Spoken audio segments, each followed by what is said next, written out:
घर में गणपति जी विराजमान करते हो, वे सब देखते हैं। सुनो, जाते जाते वो क्या कहते हैं। गणपति जी कहते हैं, क्यों विराजमान करते हो, बाहर कुछ और अंदर कुछ अपमान करते हो। बाहर पत्नी कहती है, पति परमेश्वर है, घर में तो वही पति पत्नी का नौकर है। बाहर दोस्तों के संग तो हंस हंस कर बोलते हो, घर में आंखें लाल करके क्रोध में डोलते हो। सास बहू में बाहर तो खूब प्यार दिखता है, घर में आते ही वही तकरार दिखता है।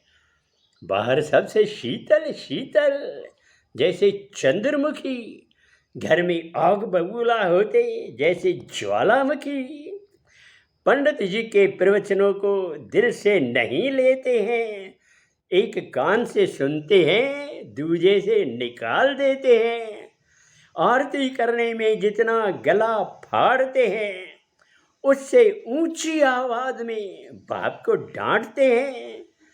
ऐसे ही रहना है तो मुझको विराजमान मत करना, अगर करोगे तो फिर मेरी लंबी सूंड से डरना, पटक पटक कर मारूंगा।